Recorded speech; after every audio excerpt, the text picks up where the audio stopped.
welcome back to the Kit and Krysta podcast. I'm stopping saying episode numbers because I've lost track, really, is what it is. But people need to know. What episode are we on? 7. Okay. It says right on the top of this paper that you're holding in your hand. This paper that I'm holding in my hand. Yes. Episode 7. 7. But what if we get to episode like 472? Lucky number 7. Is 7 a lucky number or an unlucky number? I don't know. I think it's lucky. 8 is lucky. In Chinese culture, 8 is lucky. Are there cultures where it's bad? I don't know. Oh no. Maybe. Well, it's not even 8. It's every 7. number is simultaneously lucky Good and bad. unlucky. Numerology. Them's the breaks. Studying your numerology. Yes. Now. You have typically started these episodes by counting your failures. Now I think I'm the one. Do you have a failure? Apparently, what happened to you? In our Mario Kart video where you got pied in the face. You didn't pie me hard enough was the critique. Was not sufficient. It's too gentle. Yes. So, point taken. Get ready for next time. I guess that's a point for both of us. Because, next time, if you get pied, I need to do it as hard as possible. Well, I might have some lingering trauma from when we got Gooigi gunked. That was mainly you. Somewhat violent. I think those, I thought we were on good terms with Next Level Games, but they really had some anger behind that. They had it coming to you. And also, the other thing about food that I've noticed with all these funny videos that we do, and when there's food involved, it kind of hurts more than you suspect. Like, the pie did not hurt. No. You were actually very gentle. And that pie was, creamy, so it was fine. It wasn't like the crust, impaled me in the face. You had pie all over your face. I did have It's pie not all like over I just, booped your nose or something. No, someone was like, she barely got it on her face. I was like, did you see me? But the Gucci gunk was it was the Jell-O was really heavy. Yeah. Remember, I made all that Jell-O and I lugged it into the office. I absolutely remember. I was like, oh, I don't. It's not Jell-O. How dare you? It's Gucci gunk. Sorry. Yes. You found it in a puddle. Ectoplasm. Somewhere outside the office. It was Gucci that I captured into a kitchen bowl. Stick to the script, lady. Wow. Behind the third wall. Fourth wall? Fourth wall. But anyways, that was your L for the week. Yeah. You didn't pie me hard enough? I guess so. It's not that bad. All right. It's not that bad, really. What? But today's a special day. Oh. Because it's your birthday. Oh, it is. Happy birthday. Thank you. How do you feel about recording a podcast? It's a nice way to celebrate. Is it? I think so, yeah. Oh, good. You're not begrudgingly here when you have fancy birthday plans, no, right? if your birthday is on a Tuesday and you've got just wall to wall work and stuff to do, that's not the most fun. But your birthday, we've always had kind of cool trips timed around your birthday. We're not on a cool trip today, but we're still doing something fun. But usually it's we're in Japan or I got a reminder on my phone this weekend. 4 years ago, you were in Japan. Yeah, so exactly. And you were there too, so that was fun. Yeah. Yeah. So I think your birthday is in a good time of the year because usually we're there was a time when we were at PAX too. Right. I think around when PAX was a little bit earlier. Yeah. But yeah, how do you feel? I feel great. Older. More mature. On paper, yes, of course. More wizened. Yeah. Well, now your birthday's next, and it's not too far. May 18th coming up, so people can mark their calendars. See, I know telling everybody. I know it. What if you were your birthday's May 12th, right? I totally got it wrong. That would be so. Yeah. That would be ridiculous if you did not know my birthday at this point. Oh, but no, live on tape. You forgot my birthday? The birthday of your best friend? Please, give me a break. But yes, well, I'm glad that you are feeling spirited for your birthday today. Yes. Yeah. Congratulations on living another year. I did it. My greatest accomplishment. What do they say? Another trip around the sun? Maybe? Yes, trip around the sun. You did it. You're still alive. Good job. Now, what is all going on here? We talked a little bit about this Mario Kart video, which is a great time. Watch it if you haven't. We're recording another video today, which, dare I say... It's ridiculous. Might be our dumbest idea yet, which means it's going to be awesome. It is a stupid idea, though. You and I were discussing this late last week. We might have had a melted brain situation at that point in the week where we were like, this is fantastic. We should definitely do this. Well, there was, I kind of floated it by you, and there was a moment of silence where I was like, she might think this is the worst idea ever, or she might not think I'm serious. I think I didn't think you were serious, and then I was like, yes, no, this is brilliant. Yes. This is a great idea. Kirby, right here, if you're watching on video, Kirby is rotund. It's rotund. So I have purchased a there's many X's in front of the L. Yeah. Kirby t-shirt. Yes. And we are both going to stuff ourselves in there. Yeah, we're going to be mouthful mode. And we're each going to have a one Joy-Con. So we're going to be basically one person. We're going to be Kirby. We're going to be Kirby as one. Literally together. if Kirby was playing his own game. Yes. Right. And I'm going to have one Joy-Con. You're going to have the other Joy-Con. We're going to see what we can get going here. The shirt came yesterday. I was worried until I got it and I eyeballed it. It's like, I think we can do this. I think we can do this. We might need to find a different place to sit. Yeah. Because we're not going to fit in the chair. They're not it, no. Sit on the floor, maybe. Yeah. There is some stretch in the shirt. It's cotton. Okay? So I think, if anything, I'd just be like stretched out, but I think we can do it. I didn't buy like a silk screened it's not like Kirby shirt, like your Goku stuff that you see at the mall, yes, okay? Exactly. Yeah. It's not like some sort of like men's dress shirt that we have to try to jam the buttons into or something. Right, no. Yeah, so we'll see how that goes. It could be awful. Yeah. Or it could be great. I think it's going to be great. Those are the two options, really. Nothing in between. As long as the shirt doesn't pop. The shirt like yeah. We just fall out. It's like that Subway commercial. Oh no. I love that Subway commercial. That's a good commercial. Okay, so that's what we're doing after this. Yeah. We were busy last week. Like it was really busy. I hit the limit of my social what is it called? Your social like gas tank or whatever. Oh yeah. I have no stamina now that we've been in pandemic days. Like, I don't have the energy to, like I once did, to just be out and about. Right. But GDC was last week. Well, so not only did we go to GDC, which we'll talk about, we also launched all these new Patreon tiers in our Discord, which is awesome. So fun. If you're a member and you haven't gone, check it out. Yeah. I think it's a great reason to join on its own. But I didn't know what to expect from that, but it's been a lot of fun. It's so much fun. I honestly didn't know what to expect either. And you and I are pretty new to Discord. I'm sure our Discord people on Discord definitely can tell. Because we're like, what is that permission? Like, okay. But we've been getting all of the little different channels set up. Everyone that's joined so far have been just the most wonderful. Like, you guys are the best community ever. And been having so much fun just like chatting with you guys during the week. And hearing what you guys are playing and what you guys are up to. And, like, I love all the random conversations in there, too. Like, people are talking about, like, oh, I'm going to go pick up my dinner. Or, like, I'm going to do... I love that. I think it's so cool. And it's so nice that we're getting to know each other Just to get to know each other is really nice. Yeah. And this morning, we were looking at Discord. There were so many people wishing you happy birthday. It was so sweet. Yeah. And so nice. So it's just been wonderful. But, yes, we launched that. We have all these new tiers. And then we went to GDC. It was like really jam-packed. I mean, we didn't have much to do at GDC. No. We really had nothing to do, honestly. We were just socializing. Yeah, and we didn't actually even go to the show. We were just kind of hanging around. Yeah. Which is totally fun. Yeah, we did meet up with a friend of the show, Ben Hansen of MinMax we fame. Love Ben. Thank you so much, we love. Ben. And he gave us so much great advice when we were starting this whole thing up. So we had to... he's like our resident expert. Give him a hug in person. Yes. Yeah, we had lunch with him. We met up with some old friends. Right.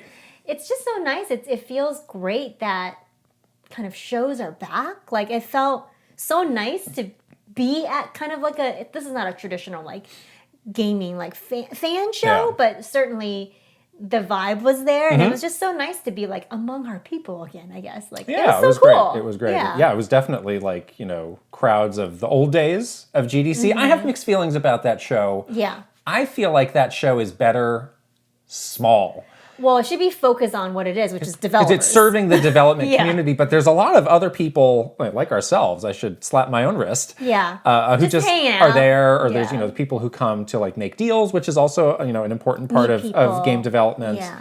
But, developers serving developers is really the purpose. So, you don't want the show to get too out of control. It's not E3. You don't want it to like lose focus, which is, about developers and giving resources to each other. Or you don't want like a developer, some of those rooms where they do those talks are kind of small. You don't want to like, oh, I can't get in and I'm actually a developer. And I need to like know this information because, to like develop my game. Joe Fanboy's like been parked out here since 9 in the morning. All right. Exactly. But I mean, it makes me wonder about what's going to happen with PAX East. Like, we haven't been to a show since PAX East. I miss it terribly, but like it kind of feels like we're like coming back, which is cool, which is like, it's very encouraging and nice. So yeah, we'll see what happens. But it was great to see everybody and get the energy kind of back in the community. So it was cool. It was a lot of fun. Yeah. We might have noticed something. Yeah, we have something special. If you're watching on video behind us, this cool, what do you call this? A collage? I think it's a collage. It's like a diorama. Okay. But it's an original Game Boy that's kind of been, disassembled and placed out in this very nice framed thing, and it kind of calls out what everything is. Yeah. This is from our friends at Grid Studio. Super high quality. Right. They sent this over to us, and they actually sent us another one to give away. Yeah. And we'll get into the details of that in just a moment. But they have all sorts of different versions of this using different hardware. Yeah. And I was going through their site, and they've got, just on the gaming side, so they've got this original Game Boy Color, Game Boy Advance, DS Lite, Game Gear, that's another cool retro one, PSP, Infamous. and the DualShock 4 controller. In addition, they've also got a lot of really cool iPhone models. Yeah. And there was one that I liked, which was like the iPhone chip, in a block of lucite that was really nicely done. So there's a lot of really cool stuff there. It's kind of a cool way to commemorate some of these historic systems in a way where you can still look at it and sort of have it on display. Or else you're going to have an old Game Boy sitting in your drawer or something like that. I'm really curious where they source all of this stuff, because there's a lot of retro game stores that you can get. But this is such a beautiful piece. Game Boy's that's getting kind of old, I don't know where you find that many. So they did a good job making sure it's really pristine as well before it's framed. So I think it's really high quality. Yeah, it's a nice little addition to our set. But we have a link in the description, no matter how you're watching this. So if you're interested, use that link and check it out. And you'll be helping us out because we'll be getting a percentage of the sale if you do choose to buy something. It's a good gift for people for sure. Or for yourself. Yeah. Treat yourself, people. Yes. Yeah, and then we're going to be giving away one of these, this exact one. This same which one. Is the Game Boy version of this. And we're going to stick with the same rules as we did for our last Tunic giveaway. And thank you so much for everyone that entered for your chance to win that. That's awesome. But yeah, just give this video a thumbs up, subscribe to this channel, which is youtube.com/KitandKrysta, and then leave a comment saying, I love Game Boy because blank. And just so many options. Tell us why you love Game Boy. And then we'll pick one winner at random. And again, we will respond to you in the comment section. Just keep your eyes peeled for us. Yes. And then we'll give you instructions on how to contact us. This time we'll probably need to get some sort of shipping address from you guys so we can send you the actual piece. A nice hefty package. Yes, you'll get a package from us. But yeah, we hope that you will enter for your chance to win. And yeah, it's a beautiful piece. Yeah. And thank you so much, Grid Studios, for sending this over to us. We love it as part of our set. It's great. Yeah. All right. On to our Nintendo story time, which is an interesting one because it actually predates either of us working at Nintendo. Yeah, it's interesting because you have talked a little bit about your history in the gaming industry. Right. You were in the industry much longer than I was.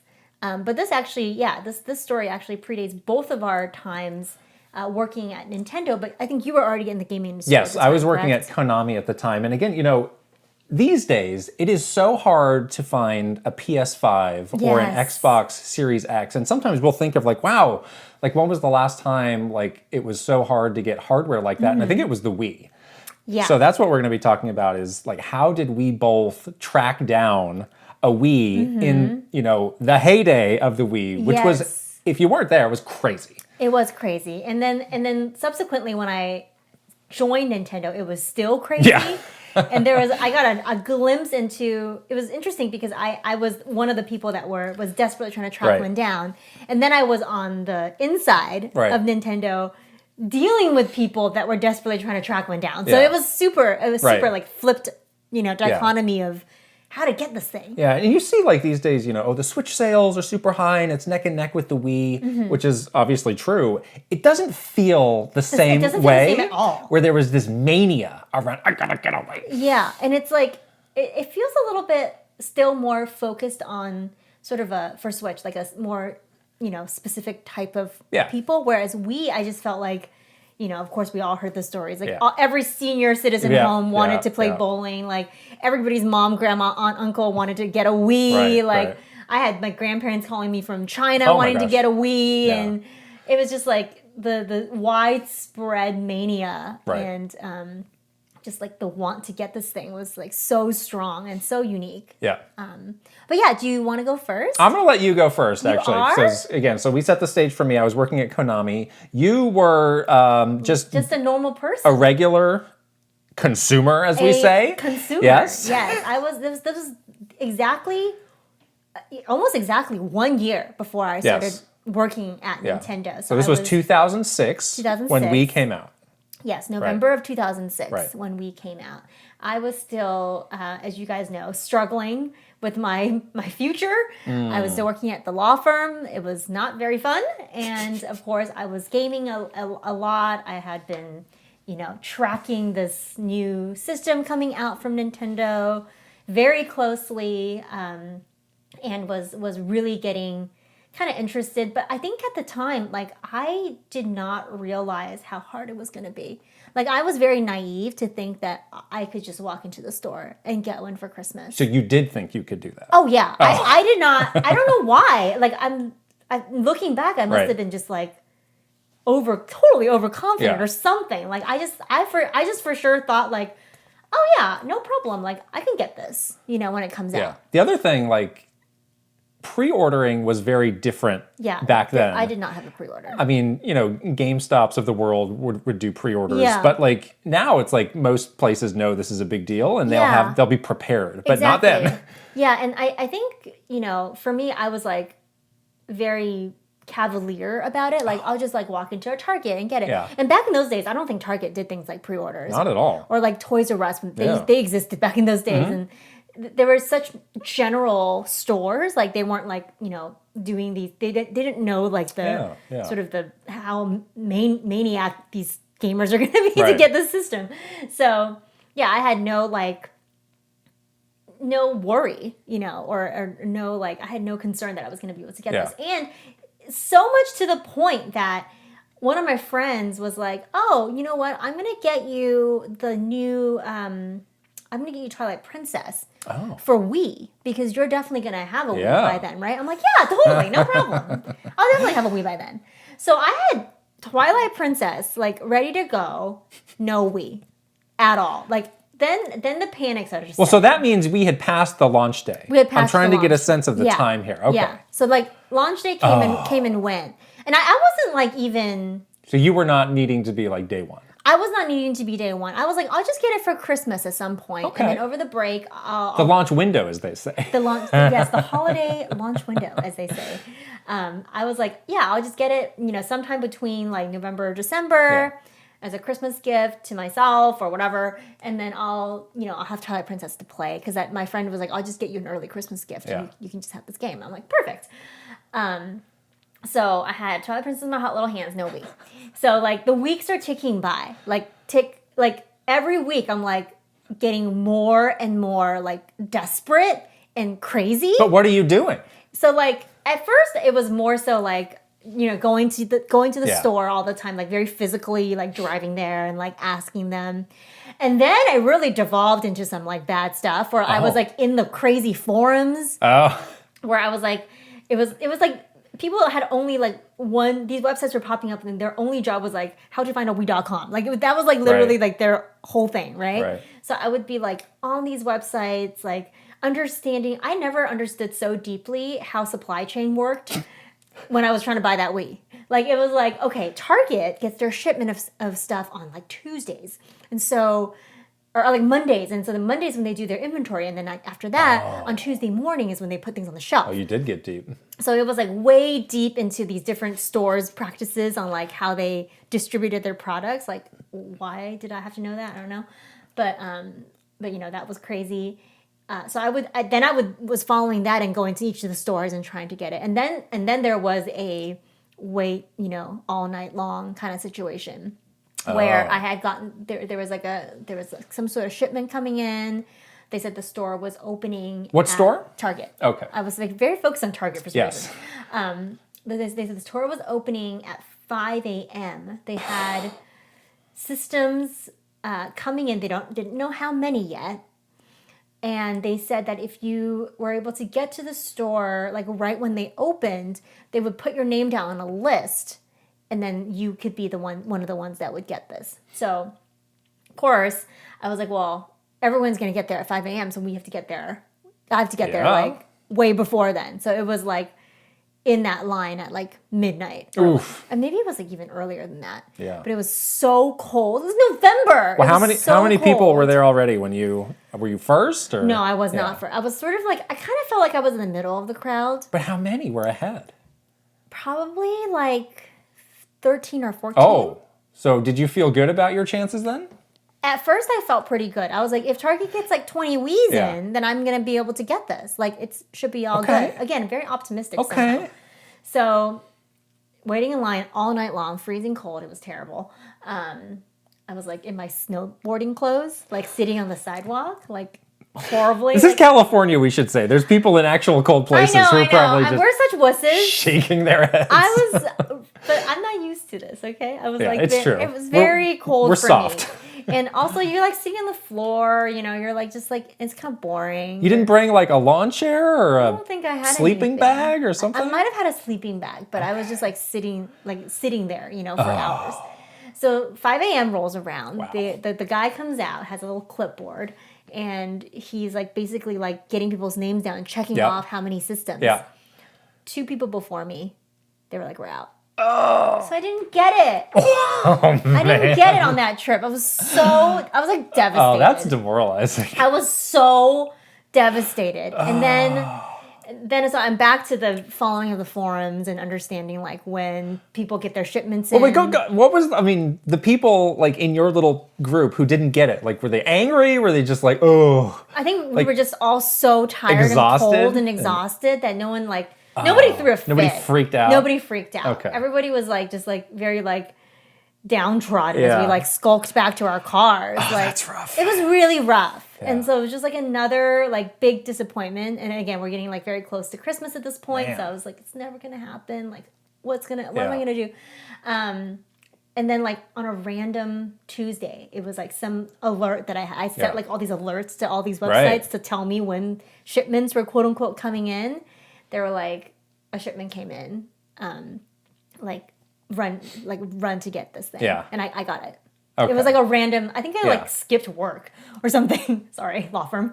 I like left work. I was like, I'm leaving, bye, early lunch. And like ran down there, got the Wii, and then, it was like, immediately, like I was just like, I'm taking the rest of the week off. See you later. But like that moment where you like finally, after all that, that's the worst feeling when you're like going into a store to get something that might be hard to find, and every other person you see going there, like they're gonna get it, and you're kind of like fast walking in, trying not to look too insane. But the good thing about me is that I'm kind of small, so I can like weasel my way in through crowds. Yeah. This is why I'm like good in those like, kinds of situations. Hammering that bell and the electronic. Come on, get over here. But yeah, it was like a very random. I think it was like luck of the draw at that point because they didn't have very many systems. I think it was only like 4 or 5. Sure. On a random Tuesday morning. Yeah. And I was able to get it finally, and of course, immediately play tennis. And it was like the best. It was such a good feeling. But I did get it before Christmas, so I was able to play Twilight Princess over that break, which was ended up being okay. But it was like some trials and tribulations getting there. And of course, coming to Nintendo, I was like, you got all these Wii's sitting here? What the heck? Get them out! Get them out, people! A story for another time. But I had to deal with a lot of like people trying to find a Wii a year later. Having to. It was a long time. Yeah. We should say we did not have a hard time getting PS5s. We lucked out. Well, we had a really good friend that helped us out. Well, you did. I happened to just be scrolling Twitter at the moment. Wario64 posted like, "Oh, Amazon's got PS5s," and you pre-ordered right away. I just lucked right in and got it. I didn't get it, but my one of my dear friends. Yes. Hi, you know who you are. You're awesome. But he's one of those people that's so smart. I wish I could be like him, where he's like he gets like multiple pre-orders. And he just gives it out to people. Right. I mean, I paid him for it. That's called risk management. Oh, man. This is like such a great idea. Yeah. And he was like, oh, I don't want this digital only version. I'll sell it to you. I'm like, sweet. So I didn't have to worry at all. Like, he took care of everything. I was like, this is the best deal ever. So I did not have a hard time. I think the Wii was the hardest system I ever worked for. Yeah. And then, again, it was just so funny when I came to Nintendo and had to do that. Literally, that was my job, to, like, help people find Wiis. Yeah. And I was like, this is some, like, karma or something. Right, like some sort of universe reversal kind of situation. It was really funny. So for me, again, I was working at Konami. And this was, 2006. Konami was Konami. This was not the pachinko Konami that we know today. Gyms, sports clubs, vitamins, no. Real deal. And we had a launch game, which was called Elebits for the Wii. Oh, yeah. Which is, I think, maybe on a bottom tier cult classic. Yeah. Very interesting kind of first person, like hunt down these little alien looking things. Right. So that game had been going down to the wire in development, just like a lot of launch games do. Yeah. Where it's like, lot check is the thing where you submit it and you find out if it's going to be There's like a million bugs. Oh no. Does it run? Yeah. So I had been, working on the PR side, and I was like, well, when are we going to be able to send this game out for reviews? Because people need to review this game. And again, I'd been going down to the wire and been hearing like, no, we don't have a version that's ready. Because usually when you send it, especially when you send it out to print, you're sending out a little bit early so that you can match it up to when the game comes out. So maybe sometimes that version of the game is not completely done. Yeah, yeah. But this one had been going really down to the wire. And finally we heard, like, okay, we've got a version that's ready to go. But I needed... we were talking to Game Informer. Okay. And they really wanted to run a review as quickly. That's like the biggest one, too, at the time. Game you have to give them, huge. like, lead time to do the print version. And we were talking with them, and it came down to, all right, to get this done as fast as possible, I needed to fly out there with the game and a system. The dev hardware, which they didn't have, and just sit there while this guy went crazy and played this game in one sitting. Right. Not ideal, but it does happen from time to time. When it's like the down to the wire kind of situation. Yeah, totally. Yeah. And we were talking with them, like, oh, when can I do this? And it was lining up right around the launch of the Wii. Oh. And as a publisher, we had the opportunity to get systems through Nintendo. Okay. So it was like, hey, anybody who wants a Wii, sign up, and we should be able to get it day one. So I was like, perfect. Boom, perfect. I don't need to worry about pre-orders. I don't need to worry about anything else. I'll be set. But it was like, this trip, I kind of planned the trip where I would be back on launch day. Okay. I was like, all right, this is fine. Minnesota. Because I've been planning, those couple days. Like, this is going to be great. I'm going to get this Wii. I'm going to have a great time. So I go to Minnesota. It's great. Minnesota's a wonderful place. Yes. Come back, and I think I came straight from the airport into the office and, beelined over to the person who has been managing all this. You're like, where's my Wii? I was like, all right, I'm here. Where's the Wii? And she goes, oh, we didn't think you were going to be here. So I actually, we gave it to somebody else and we're going to refund your money. Oh my God. I was just like, what? Who is this person? I don't know. I put down money to get this Wii. I can't believe she did that to you. I thought I was on good terms with this person. I guess not. I don't know if this was some like knife in the back situation. That is messed up. And I was like apoplectic because I just like didn't know what to do because I was like, this is insane. This can't be happening. This can't be happening to me. This cannot be happening. It's the worst thing that's ever happened in my life. Yeah, like you had a meltdown, not the guy at Target at 5 a.m. I didn't have a meltdown. I was just like so in shock. I was like, oh, okay. And then what happened? I walked back to my desk, probably like looking very downtrodden, like me walking out of the Target face at 5 in the world. And my boss, who became our boss at Nintendo, he came over. Was like, oh, what happened? You're like crying. And I was like explaining. I was like, oh, I didn't get my Wii. And he was like, oh, well, we have more coming, so why don't you just take mine, and I'll get mine later. He gave you his Wii? Yes. It was really? It was like seriously like the nicest thing he could ever do.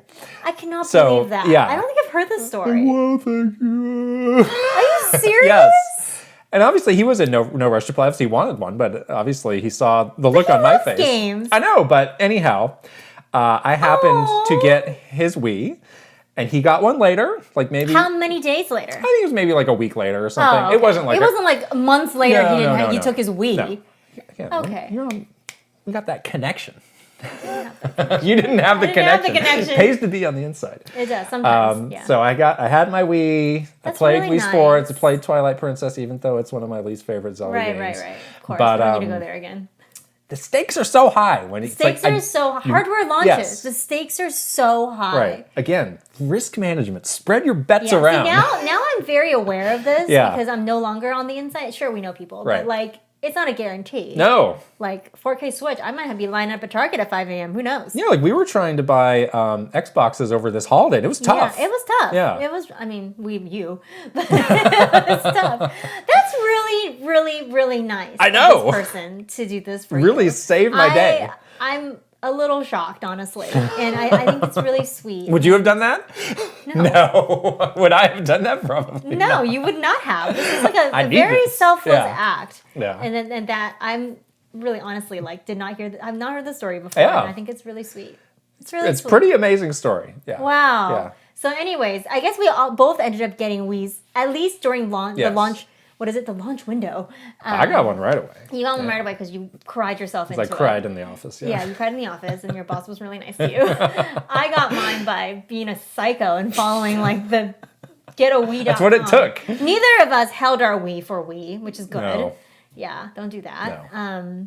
But yeah, that's the story, I guess, of how we got this very like system that is just. There's got to be a better way for this. Yeah, I don't know if there is. My gosh. There really needs to be a better way. I think there should just be like one big waiting list that these stores keep. And it's like, all right, well, you're number, 5,000. It's like, well, when we get to you, you're going to get it. Instead of like every time, it's like, oh, we're starting over again. We're starting again. And you don't know when these things are going to go live. It's really hard, I think, for them to manage a list like that. Yeah. All right. So. There's no hardware coming out now, so we don't need to get too worked up over this. But in the future, there has to be a better way. Like, who knows it's crazy. What the next one is, but maybe by then we'll have some sort of like solution for this. And obviously, if you're a retailer, you just care of like, well, I sold it, so who cares? Yeah, I sold it. I don't care if I sold it. Think of us. The poor people. We're going nuts trying to get this. I mean, also you get into those bad situations where people are scalping them. And oh my gosh, that's a huge problem now. Huge problem. And just really not fair to the regular people that just want a system to play. And that's just not cool, you know? Yeah. Anyways, we would love to hear your Wii stories as well. So tell us in the comments. Please. Or anytime you did something nutso to get or maybe you're still waiting for a PS5. I don't know. Probably.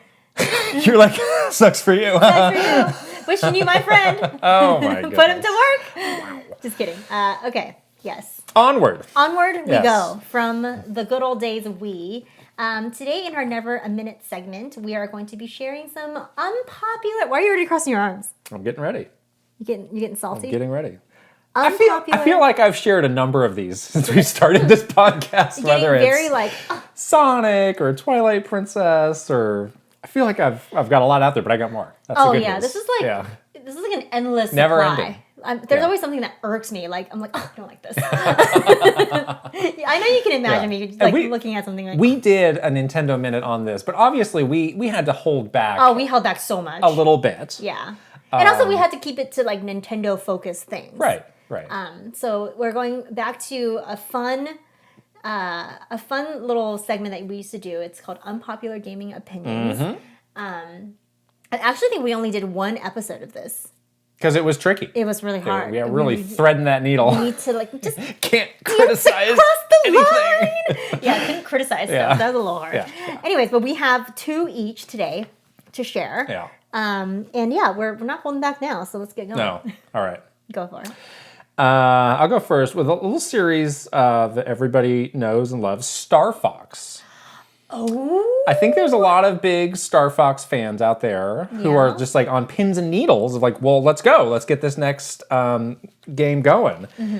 And my unpopular opinion is I feel like this series needs a hard reboot to be relevant at all today. I think like, what is Star Fox? It's a rail shooter. Mm-hmm. And it's like, rail shooters are like so out.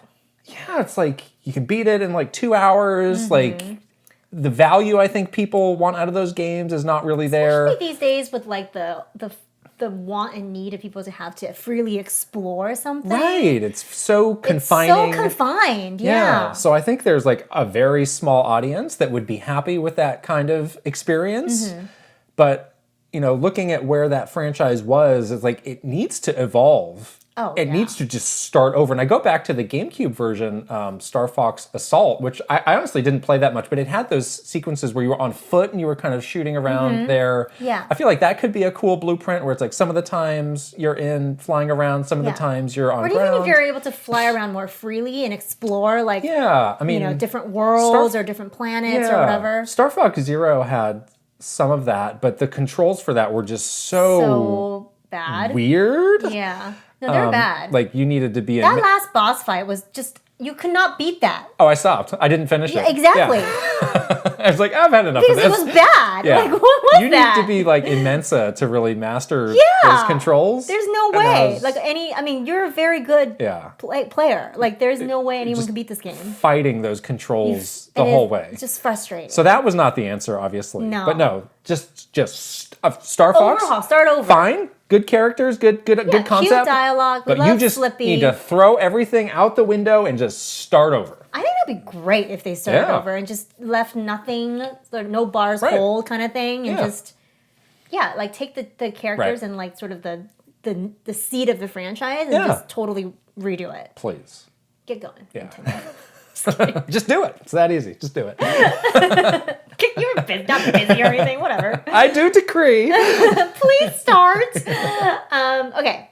My first unpopular opinion is I think that Aerith from Final Fantasy VII is really overrated and really boring and kind of a bad character. And I do not understand why that was like her dying or whatever is such a big deal for all these people. Yeah. Because I had no connect. I mean, people talk about like that being like a significant moment in their lives where they were like, I don't know, they had like an emotional / like spiritual awakening or whatever. Yeah. Because this character dies and like it like moved them from like boy to man or whatever. Like like Robert Pattinson. Yeah, exactly. Batman. The Batman. The Batman. But like people have these like very visceral kind of like real world emotions tied to the death of this character, and I just don't understand it. Like, why? Can someone explain it to me? Because she's really boring, and like I have no connection to this character at all. Well, do you have this? No. Okay. So I have a theory. I think, for a lot of series, it's like, the first one you play is your favorite. Okay. And this one was the first one, moving from Nintendo to PlayStation. So I think that, that, and that's when the series really blew up. So I think that was the first Final Fantasy for a lot of people. The game is great. I love Final Fantasy VII. So I think they really cling on to that. And I think, that idea of like a character like dying and really being dead was kind of new. Is it new? For games. Okay. But why her?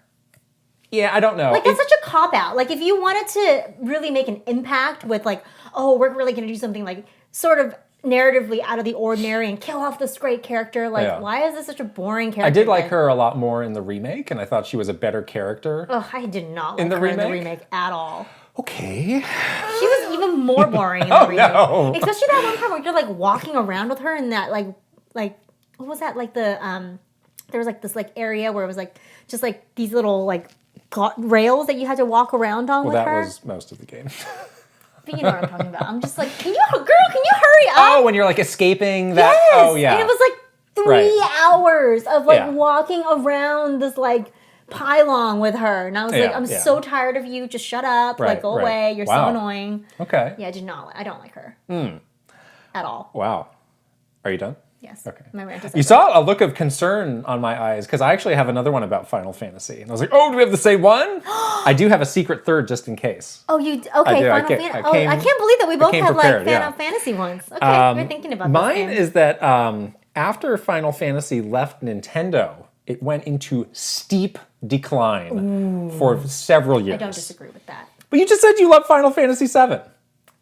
Oh, okay, fine. What side are you on? I guess that was the only one I liked, though, I think. Okay. After that one, I think it was pretty rocky. 7, 8, and 9, I didn't like 8 or 9. I just don't like. I think once it got to PS2 and you started with 10, it started to get back on the upswing.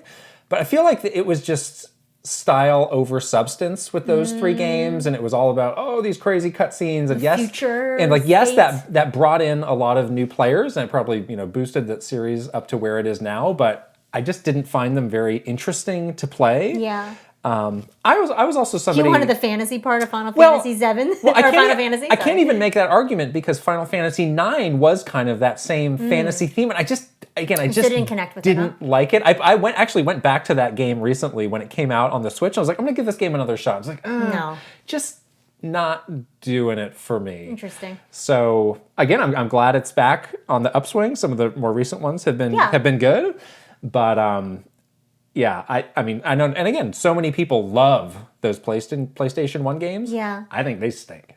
Oh. Ouch.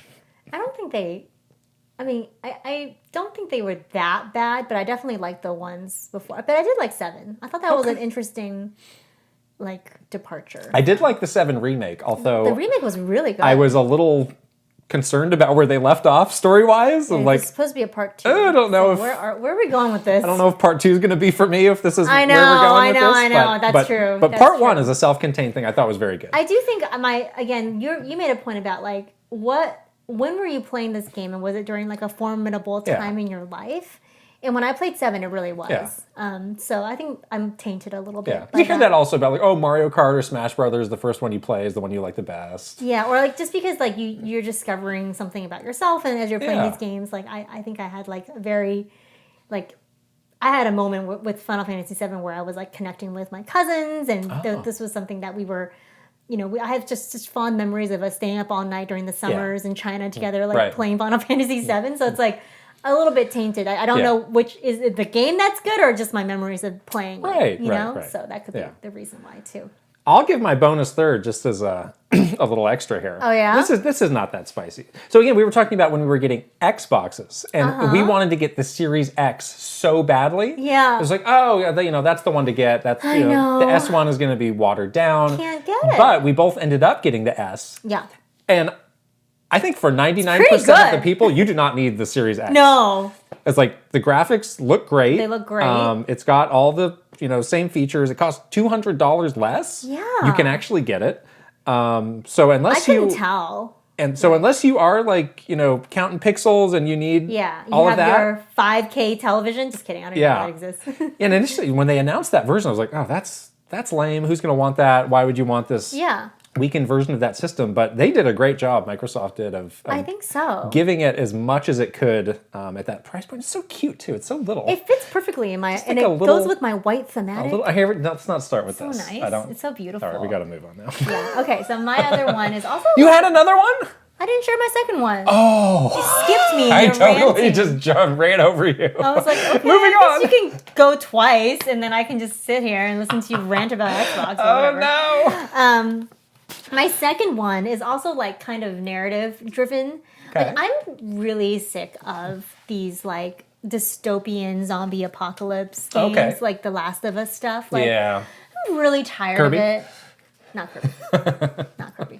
But the very kind of dark. We live in a dystopian world. Everyone's gonna die. It's gonna be terrible. Right. I'm really over it. Can we move on? So what? Give me. So you mentioned Last of Us. Give me one or two more that are just I definitely think out on. I think definitely that, and then the second part of this is that you talk about this whole gimmick of killing off characters and being let's be extra with this drama in this game, and let's kill off a main character and blah blah. I think especially in those kinds of games, it's you're not doing it to really advance the game or anything. It's just to get a rise out of the player. Why would you? What's the point of this? And this is not a zombie apocalypse game, but I keep thinking about the stupid Ghost of Tsushima thing where they just randomly kill off that horse. You were really bent out of shape about that. I really am, okay? Why did they do that? We were 2 hours from the end of the game. It was a little pointless. Why did we have to do that? But on the other hand, I didn't care, so... But what's with the pointless dying though? I don't. And then the way they did it was so dramatically awful. Right. With the arrows sticking in your, and you're the horse is dead. Stop that! Don't do that. Just stop. Don't do do that. All right. Rehaul Star Fox and don't kill all these random characters. I have not played a Last of Us game. Obviously, they're critically acclaimed. That's what I'm saying. Especially Last of Us 2 came out like at the height of the pandemic when everybody was in bad shape. And it was like, this is literally the last thing I want to experience now. Last of Us is the last thing that I need. And then the, quote, discourse around it was so terrible. It's like, this is a major turnoff to me. Like, why are people acting so terribly about this game that already... Sounds awful. Yeah, sounds depressing and dark. I don't know. Yeah, so I'm over it. Let's do post-apocalyptic the Kirby way. The Kirby way. With like the cute graphics and the little dogs and stuff that you like beat up on. All right, now we are definitely done with unpopular gaming opinions. I don't have any more. You don't have any. You have 3 apparently. Contain yourself. Speaking of Kirby though. Oh yeah, Kirby. Look at that segue. The segue into the games that we're playing. Yes. Kirby. We've been playing a lot of Kirby. Yeah. I think I'm way further than you are. You are. I don't know how you did that. I've just nonstop playing. Wow. Kirby is so good. Yeah, I think I'm not going to spoil the game for anybody, but I think I'm close to the end. That's a spoiler. Oh. Is it really? No, it's not. I feel like I get called out for saying literally anything at all is a spoiler. Don't listen if you don't want to know. This podcast is just 2 hours of silence. I am getting close to the end, I believe. How do you know? Well, this is the thing that with Nintendo games, you kind of know when you get close to the end. Like it could be one of those fake out endings. Could be.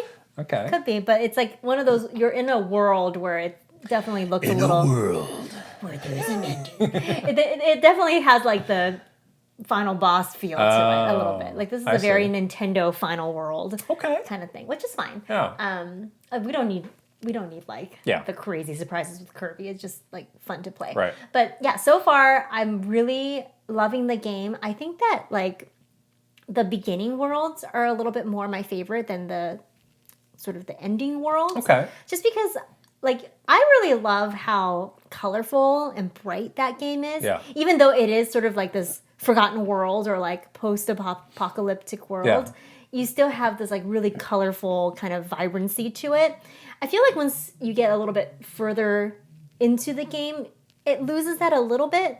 But the beginning worlds are just so awesome, especially like the water world is really great. There's one that's sort of like a carnival. I think that one was really good. You got to that one. I really love that one. That's really imaginative.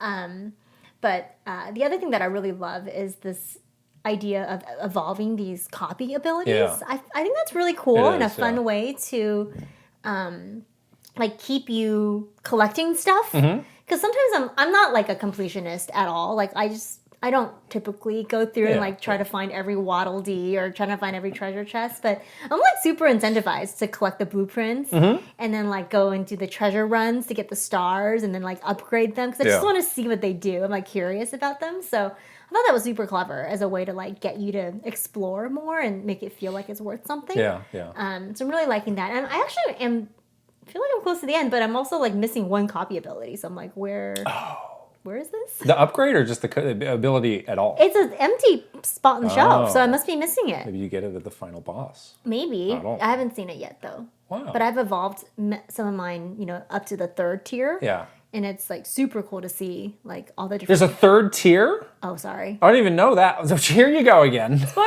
alert! Oh my gosh. Wow, you are far in this. There's a 3rd tier, and it's cool. Wow.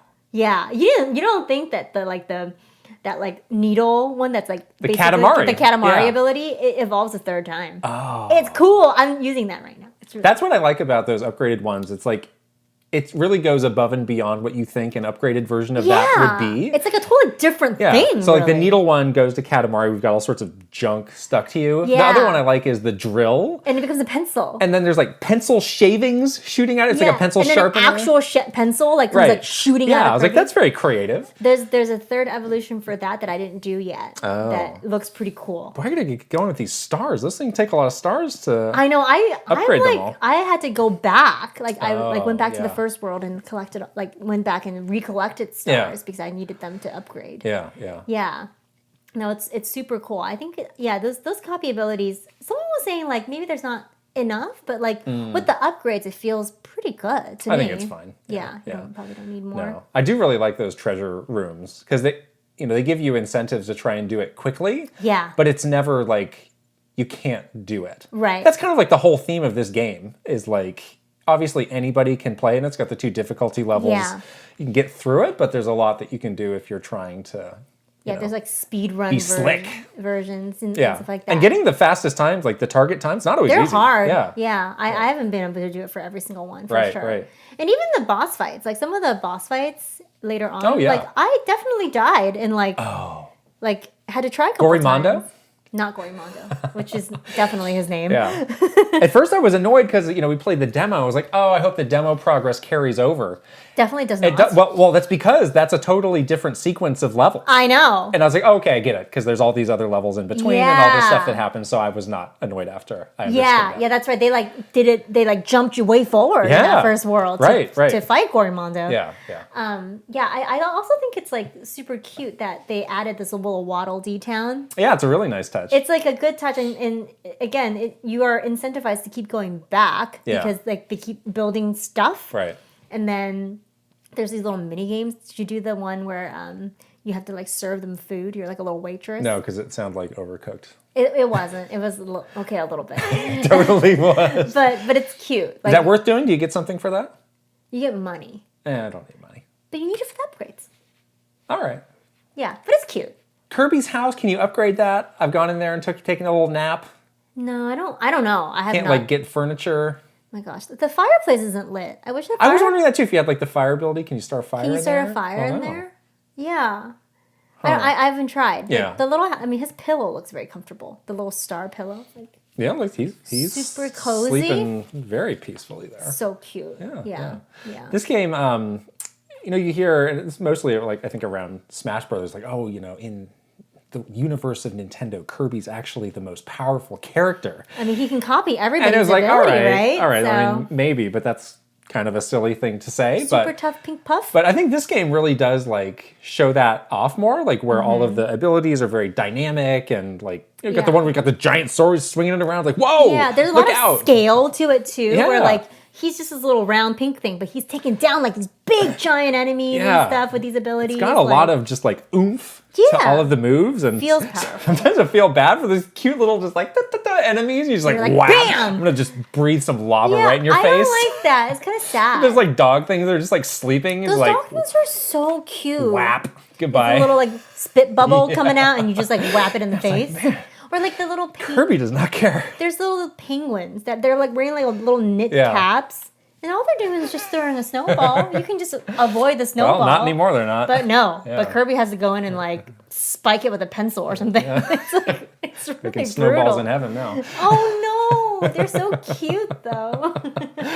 No, this game is basically it feels like a Mario game. It does. It feels like Odyssey to me. I'm gonna stand by Odyssey, that. Or Odyssey. Other people say 3D World, just in terms of how creative it is level to level. I think really that carnival world has a lot of very cool set pieces where there's a parade, or you're in a haunted house. The roller coaster. The roller coaster was great. Did you get scared going up the roller coaster? Did you have a stomach flip moment when you looked at Kirby going down the roller coaster? I won't be going on that roller coaster. Let Kirby do it. Oh, that would be a great to recreate that for a Super Nintendo world. They should do that. They better again. Just do it. Get going. Just do it. It's that easy. Just do it. Just do it. Why don't you? Come on.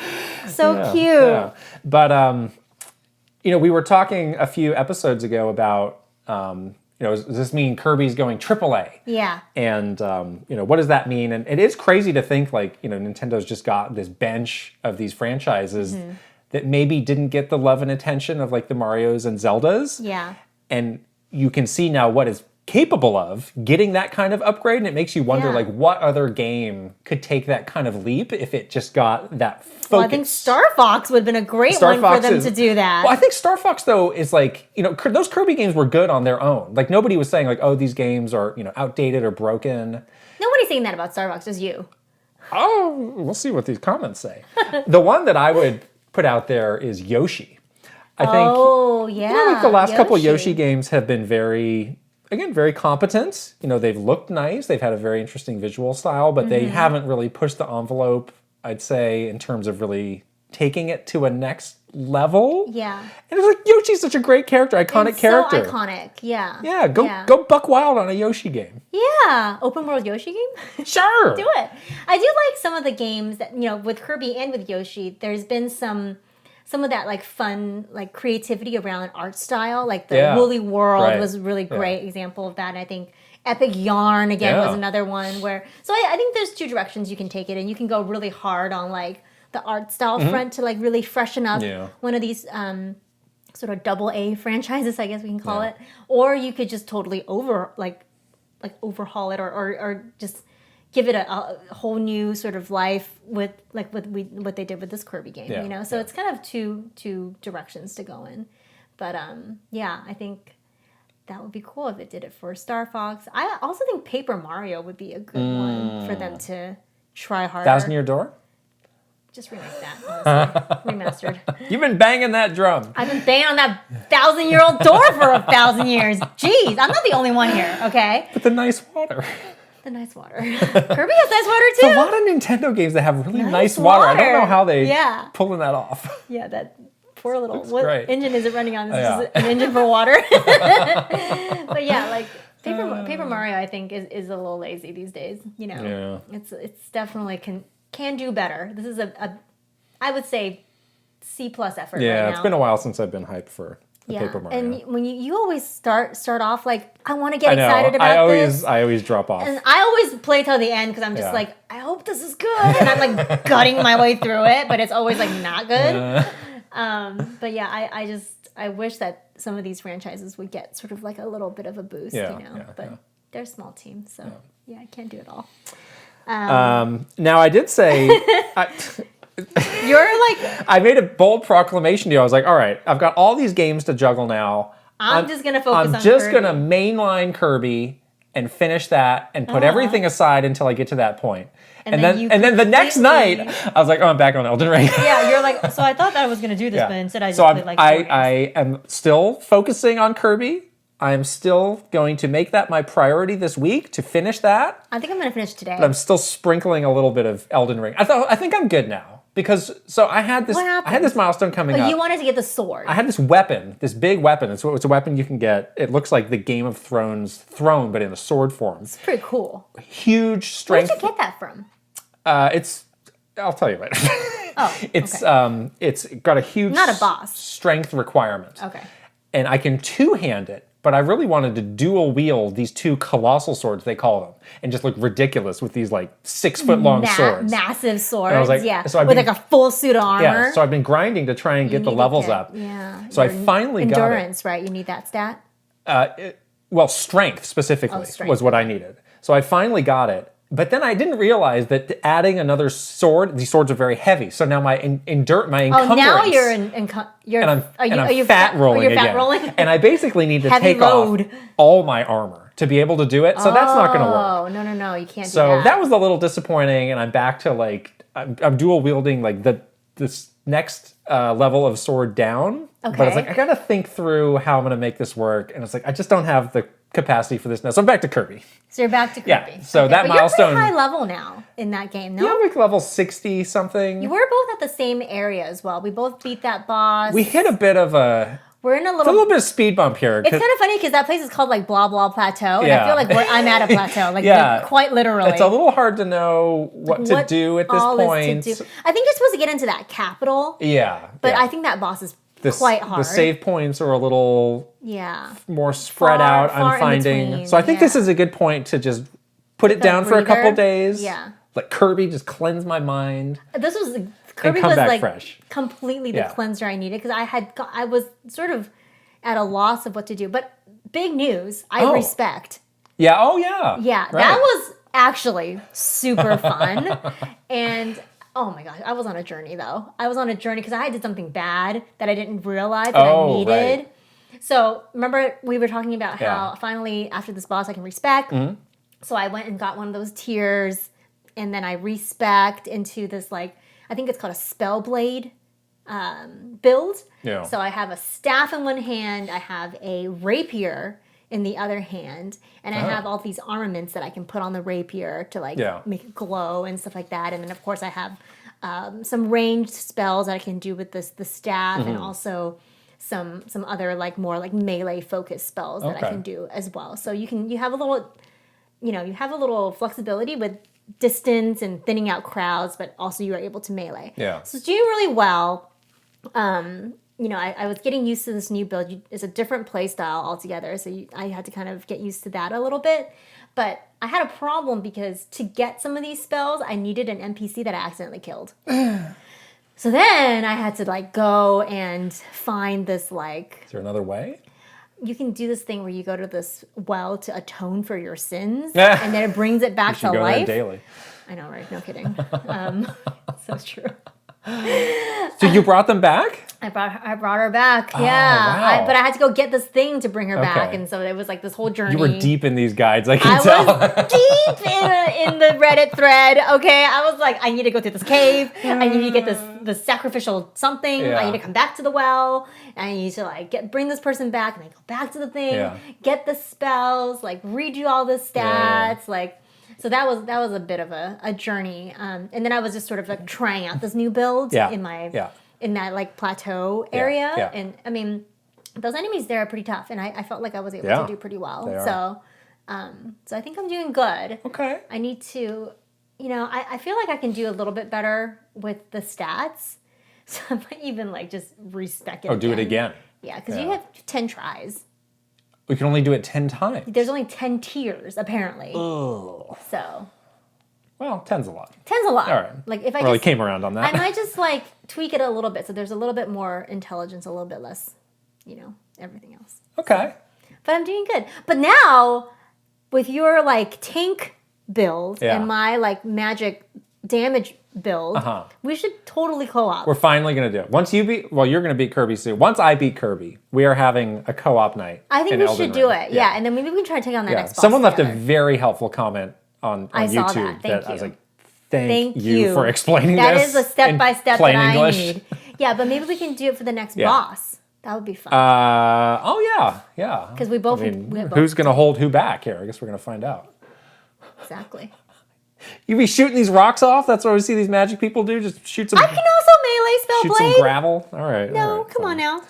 And then lastly, we're still playing Tunic. Yes. Yeah, I have not gotten too far. I did get the shield. You were looking for that shield for days. I was like, I don't know where it's not that hard. I don't know. Yeah, I got the shield. I need to go into the next area now, I think. But yes, it's really cute. And it continues to be very, very fun. And I have been resisting the urge to look at a guide.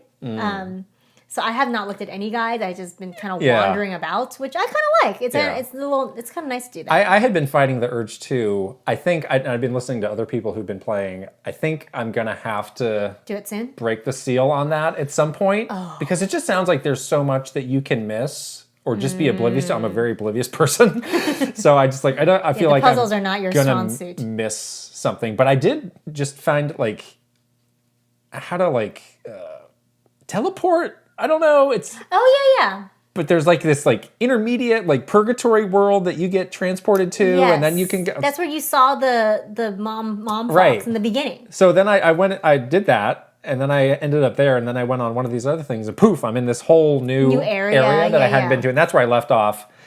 That's definitely a post Kirby game to return to, but I will not be neglecting. I think we can beat that game soon. That game is not that long. I've heard it's 10 to 12. Yeah, it's perfect. Which is perfectly fine. So yeah. And then we got a little bit of breathing room with these games. Oh my gosh. People, the fiscal year. You see. The fiscal year. The fiscal year, we can explain. JFM. The end of March. They call it JFM for some strange reason. January, February, March. You can just call it really stupid. So the fiscal year begins and ends at the end of March. 31st. Why? I don't know. They picked that date for some reason. It makes no sense. It makes no sense. So that was every company is different though. Nintendo's fiscal year is from March to March. And it's you got to announce your earnings at the end of the fiscal year, how you did that year. Any budget that you don't use, you'll lose it at the end of the fiscal year. So it's let's have this crazy rush to make some money. Yeah. Get as much money as we can by the end of the fiscal year. Then you can say that you made that amount of money in that year. Or else by April 1st, it's going to go into the next. Because you see this all the time, like, oh, the earnings were down, then your stock tanks, and then it's like, oh my gosh. Yeah, you don't let that happen. Yeah. The fiscal year is all important. Yes. Business-minded. End of the fiscal, that was always annoying for us. So annoying. Yeah, it was a lot to do. Get in your expense reports by the end of the fiscal. Go away. I don't care about your fiscal year. You need an expense report. I was bad about those. Oh, boy. Okay. On to the news. Can I ask Dale to write me a news jingle so I don't have to sing it every time? Maybe not for free, but... Oh. Okay. Your foot is dangerously close to our recording device. It's making me nervous. Please do not... The last 10 minutes I've been like on the edge of my seat. Like, kick it. Don't do it. News. I got some news of my own. What is it? Big fan. Of me? Yeah. Even though I almost stepped on the stop button? I'm going to clear the air. Big fan. Again? Yeah. I like how you I need frequently. Clear the air every 7 episodes. People might think otherwise. So just saying. Because of the dark energy from last week? I feel like it's a bit more happy today. Well, it's your birthday. Yeah. We can't, It'd be nice. It could be gloomy. No. Another year closer to the grave. Lordy, look who's 40. The progression of time cannot be stopped. Why does it sound like the trailer for Elden Ring? News though. Oh, you know what can be stopped? Dragalia lost. Oh boy. Womp womp. So Nintendo is shutting. This broke right after we recorded our last episode. It's releasing by the end of the fiscal year. Aha, you guys. Yeah. So this is not the freshest news, but I thought it might be relevant. It's a little bit confusing the way this is worded. The main campaign will end in July, but then it says the final set of new content will release later this month. So on March 31st. I don't understand the difference. Oh well, I don't play Dragalia Lost, so I can only care so much. These I played it once. mobile games, though. It's not going well. I wonder about the state of mobile for Nintendo. I don't think it's gonna. I'm gonna predict that it's not gonna continue. Has not been the slam dunk that I think everybody expected or wanted. Surely wasn't. That was like such a big thing. It was like, oh my gosh, Nintendo's going mobile. And you worked on the mobile stuff for a while. We'll talk about lot of those games. We'll talk about that some other time. Put a pin in it. And that was also like, again, the dark Wii U days where it was like, we need something. Where's this company going? It was like, a little yes, bit. perfect. Mobile. That's the answer. Yeah. And then clearly. But yeah, I mean, so what's left? You got Fire Emblem. That seems to be the one that's still going pretty strong, and people are happy with. You got Mario Kart Tour, which I don't know. Maybe they'll share. I don't know. Now that they're bringing those tracks into that DLC, though, is that a sign? Yeah. I mean, it's been a year or so, but is that a sign that they're just going to kind of combine I don't that? know. You would think that like Mario Kart on a phone should be the biggest thing ever. Yeah, and but it's not. It's probably got good numbers, but it's obviously not the biggest thing. Pocket Camp.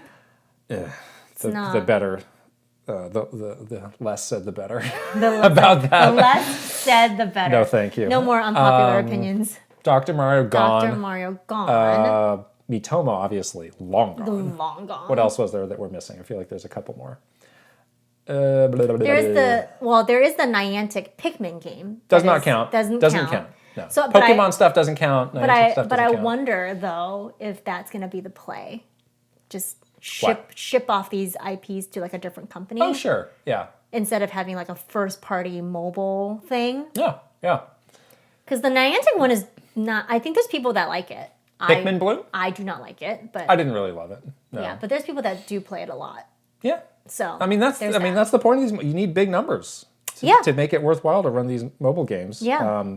Dragalia Lost was I tried it briefly when it came out. It seemed fine, but it didn't really have anything that made it stand out. Sticky. These games are not sticky for me. And again, that was the whole point when they started this. Like we are making every Nintendo IP available. Yeah. So then why would you do this game that is nobody knows what it is? Exactly. Throw something else on it, Yeah, make but it. I mean, even the games that people do know, it's like it doesn't seem to be grabbing people really. Yeah, I don't know. Yeah. That's my conclusion. I don't know.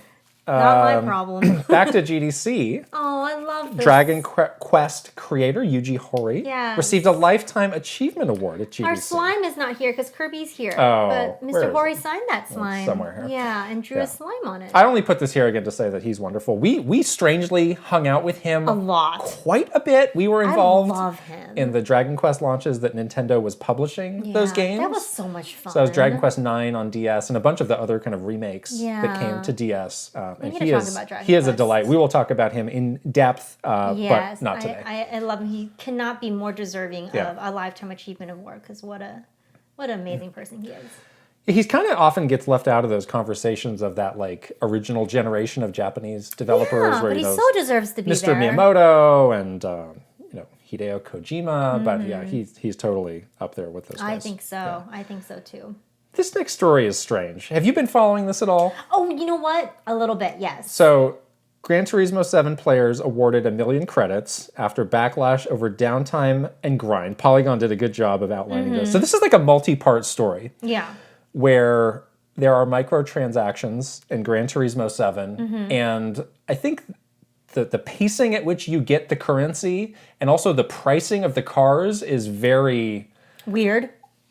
So you're slow to get the credits, and also the pricing for some of these cars is like you would need to play for like a long time. Yeah. And the developer, Polyphony, came out and said like, well, we want the pricing of some of these cars to reflect their real world value, which is... out there. That's one way to do it, I guess. But I saw that people were doing, in kind of retaliation to that, people were doing this crazy stuff where they were playing it remote play on the PC, and they were programming it where the game would play itself. Yeah. And it was like, well, I'm just going to farm this currency. Right. Because you're making me it's ridiculous. Pay, how much for this fancy car. Yeah. Real life. Yeah.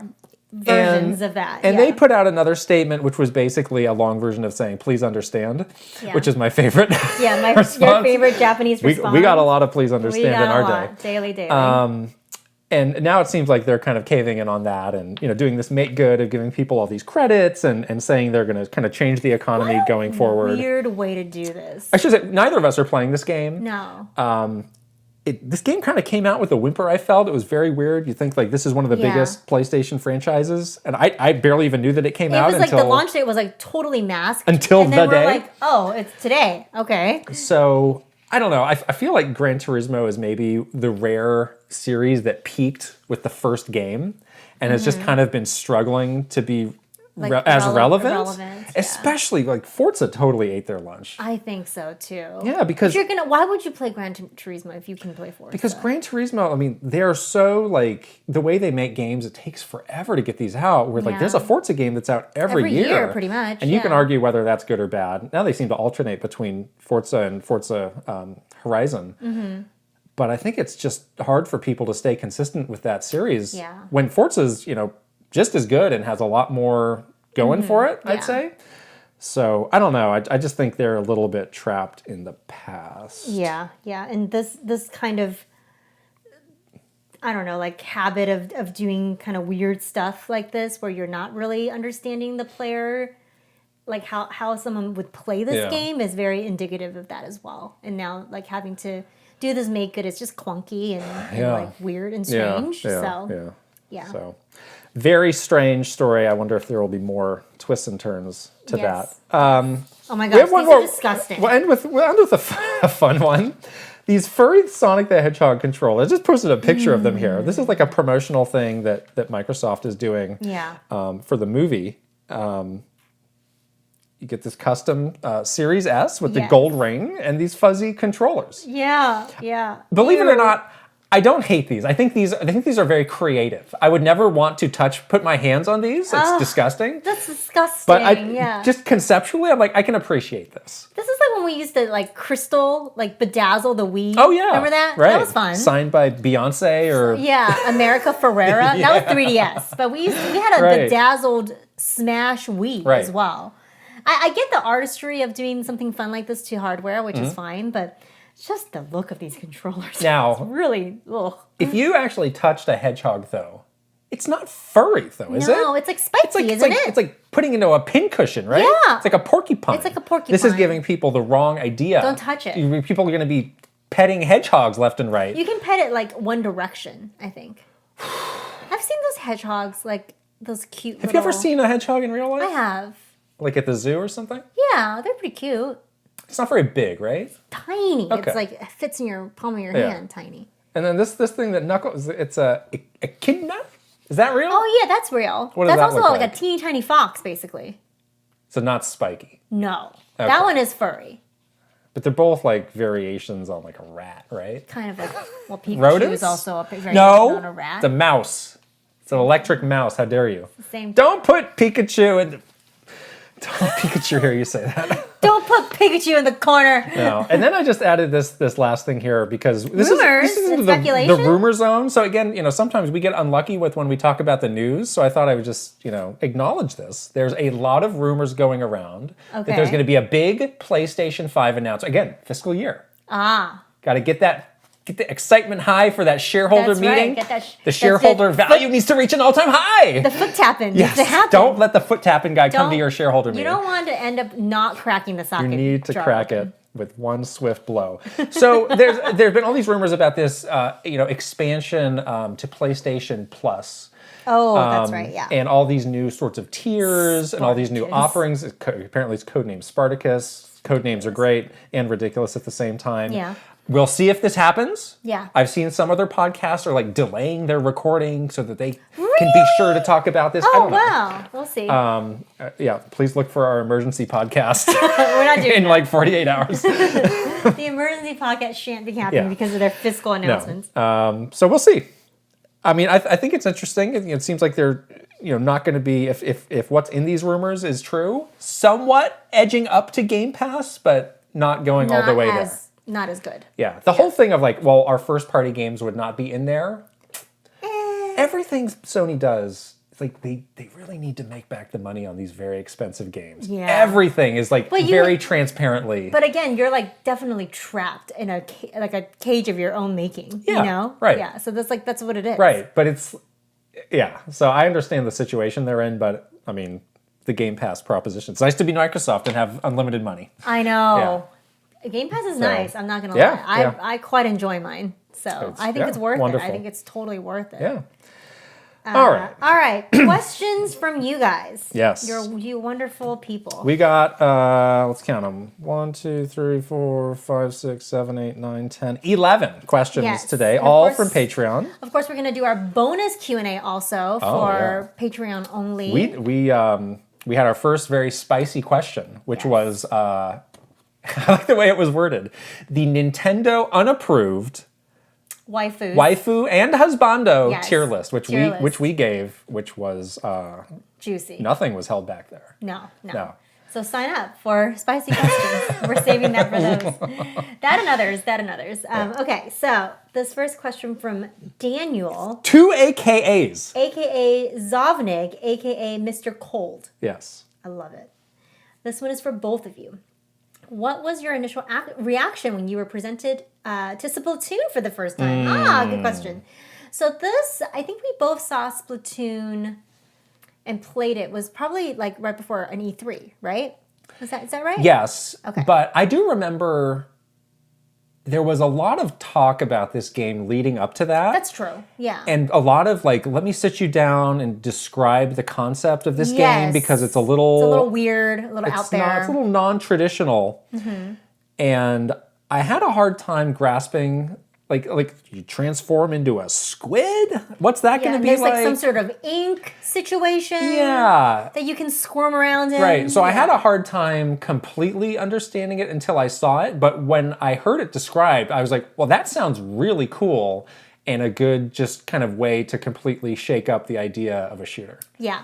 I remember sort of seeing like an early trailer maybe or like even just like just some early like descriptions of it, and I definitely thought that my first initial thought was like, oh, thank God Nintendo's finally doing some new IP. Yeah. Because it had been a while for that game specifically. It was pretty, there's been a dry spell of like, Mario Zelda, super long. Let's just talk about Mario Zelda forever. Yeah. And I was like getting kind of bored.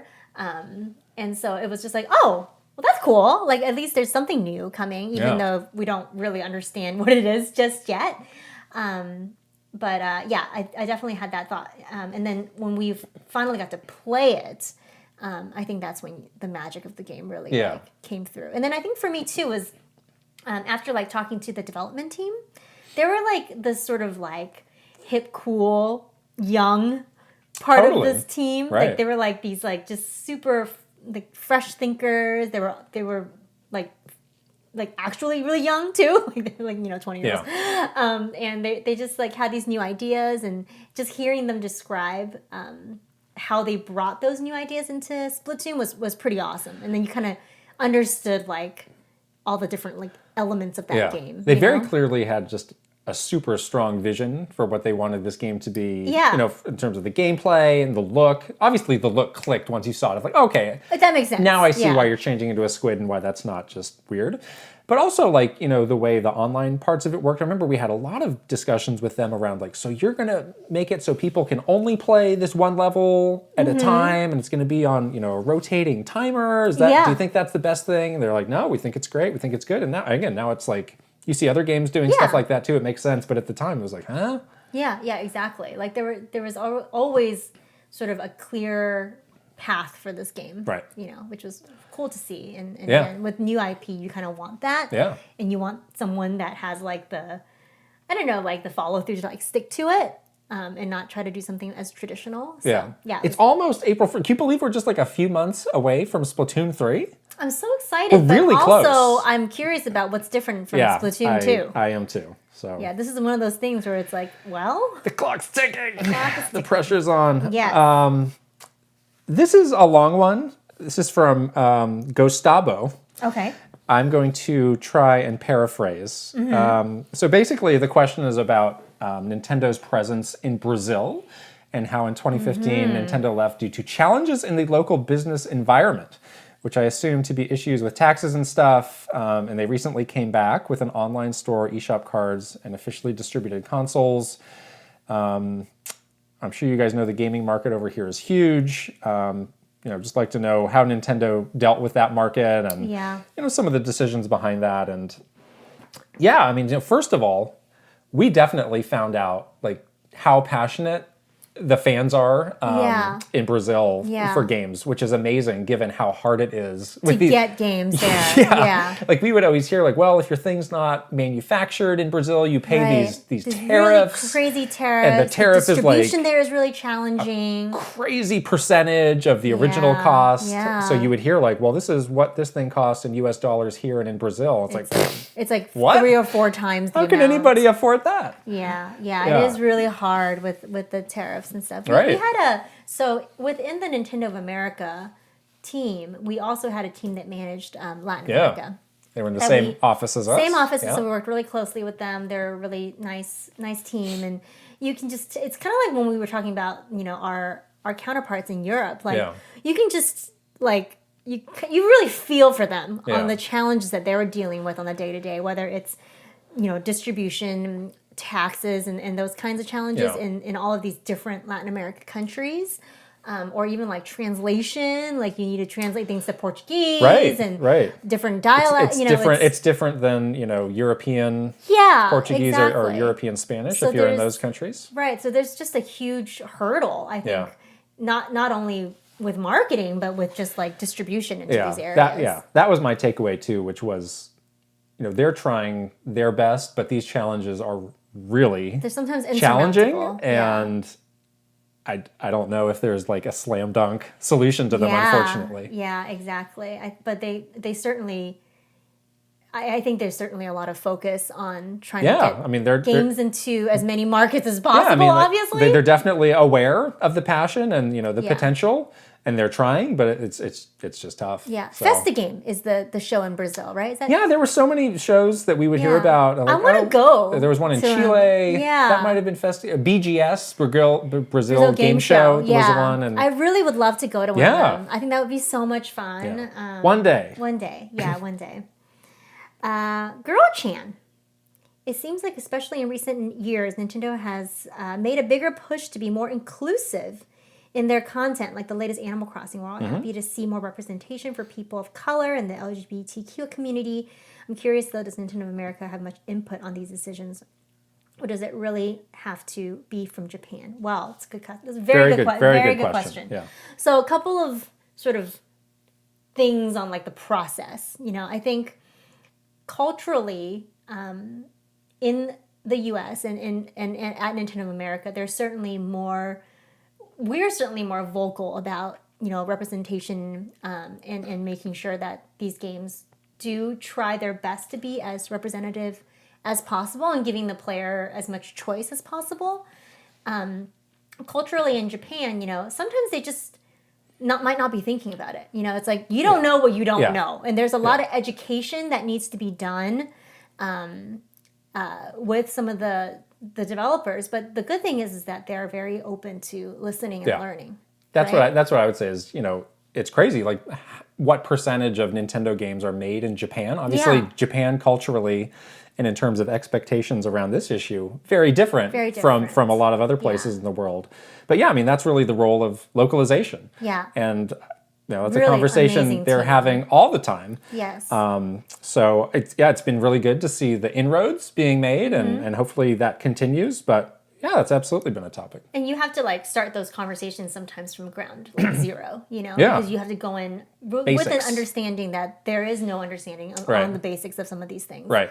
But again, I found that in the years, in recent years, definitely with Animal Crossing, New Horizons, there was a lot of willingness on all the sides of people to understand and how to make the game as approachable and as inclusive as possible. Yeah. So I think that's really good steps forward. And one of the things that I was sort of sad to be lost during the pandemic was, sometimes developers would just come to experience the country and the culture. Yes. And it's not like I'm going to be in a meeting, 12 hours a day. It's like, no, let's go like a Chuck E. Cheese and let's go to the store. People visit the retail to get a taste of the flavor. And obviously that's not going to, give you complete insight, but it's way better than not. Yeah, it's better than sitting in a white room by yourself, right? Yeah. So exactly. Very, very interesting topic and a good question. Yes. This is kind of a similar question from InDesigner. Europe and North America will often get different collector's editions for tentpole Nintendo releases. What goes into deciding which market gets the more impressive special edition extras? Looking longingly at the European Triangle Strategy Collector's Edition. Oh man, we always get so jealous of the European collector's editions. A lot of those are really nice. Yeah, they're so nice. Yeah. I mean, this is one of those things where every country can kind of make its own decisions about what it wants to do, and maybe one country has a bigger expectation for what a game's going to do, so it's going to go big. I'd say it seems like on the Nintendo of America side, they tend to be a little conservative, not only in how big they make them, but also in how many there are. They're often sold out day 1. We would do unboxings. We sometimes do an unboxing on Nintendo Minutes. Is this going to be available by the time this video comes out? We feel kind of bad, because it's we want to show how cool this is, but no one can get this unless you're on eBay. Point. So yeah. But I mean, there have been times Breath of the Wild had that big box that had the Master Sword statue. Yeah. So there's occasions. And I think the other thing about this is that a lot of the games that do get a special edition is more of a niche title. Right. You're thinking about your Triangle Strategies and your Fire Emblems or your Bravely Defaults. So I think Nintendo of America has traditionally been let's just go big only on the titles that have the huge mass appeal, like the Marios and the Zeldas and stuff. And the marketing dollars and stuff like that for some of these more niche games are not going to be as big, Yeah. So that's a pretty typical business decision, I think. Yeah, and I think it makes sense. Yeah, it is. It makes sense for a big market like this. Right. But yes, we get jealous too, and we always try to reach out to our European friends. Never really worked though. See if we could get a few, but they're always very they're very cagey with it. Yeah. I'm sure they're trying to get them from themselves too. Okay, Kasaka. Kit and Krysta, what's your funniest, best memory or a moment or a moment with Reggie? What's your funniest / best memory of a moment with Iwata-san? Oh. So I'm going to say we hold the Mr. Iwata stuff because we've got a lot of wonderful memories. So maybe we'll just start with Reggie. This is a big question. So many memories. Yeah. So okay, let me think about this for a second. Reggie certainly has had a lot of public moments, him being on stage or him. He was such he was just so open to doing anything. He really was. Yeah. And those moments I always really appreciated because he's the president. It's the president does not have to shake his butt and do a yokai watch dance, or he doesn't have to do any of that stuff, but he wanted to because he wanted to have fun. He wanted to connect with fans. He wanted to show himself, show his personality, and I think that's awesome. So there are certainly those moments, but you definitely held his glasses and phone and wallet while he did an interview a number of times. I held his glasses and phone and wallet a lot. But my favorite memory of Reggie is Reggie is a big wine drinker, and I would say that he is actually a wine snob in the best way. Connoisseur. Thank you. Not a snob. He will definitely always order the tastiest wine. Yeah.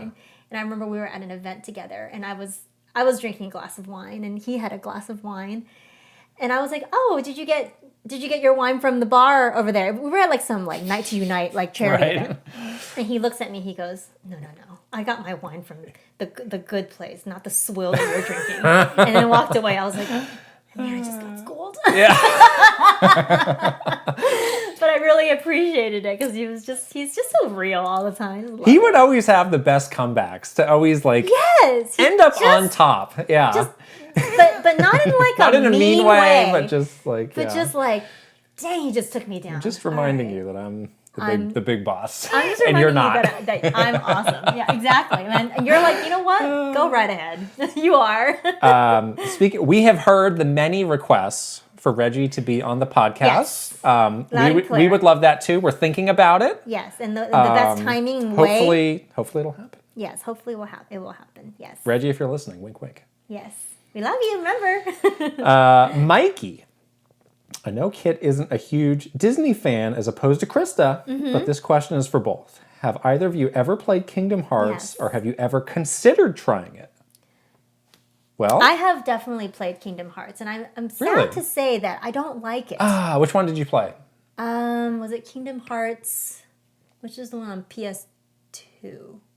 Well, that one. I think 2 was also. I think it must have been either 1 or 2. Yeah. 1 is the one I played as well. Okay. I finished that game actually, and I sort of came to the same conclusion. But see, it's weird that I don't like it. Because I am a Disney that fan. Didn't do anything for you? The thing for me is that I don't like it mixed with the Sora stuff. I don't understand that. I didn't like that. Is this a bad gaming opinion? I'm sorry if it is. For some people. It might be. It's beyond polarizing. Bad. Yeah. I feel like this is where it's a weird thing to say, but the purity of Disney. Oh, purity. Can it just be Disney? So if it was just a Disney game, you'd be more. I think into so. It. Yeah. But the whole the anime kind of part of it was kind of a turnoff for me. Yeah. It was a distraction, I think, from some of the IP that I just love from Disney, you know. But that's my personal opinion. For me, I like the idea of it being an action RPG. Yeah. That's when that was still Square didn't have as many of those. Mm-hmm. So I was like, all right, well that's cool. But I just didn't find it played all that well. And kind of what I've seen of the series, even now, it's doesn't seem like it's changed that much. You also hear about the story for this being impossible to follow. That's the thing too. And Disney is so great with narratives. It's why is this such a I guess it's just story? Impossible to get into at this point. Yeah, it's a little tough. Yeah. I had my taste. Yeah. Maybe they rehauled it in a way that is it's different. I'll give it another try. We'll see. Maybe not. Popple. It's a nice name. I like it. K&K, what are your general thoughts about the games that come to Switch, but only as cloud versions? If there are games you want to play, do you get them on other consoles, where there are native experiences, or do you still check out the cloud versions on Switch?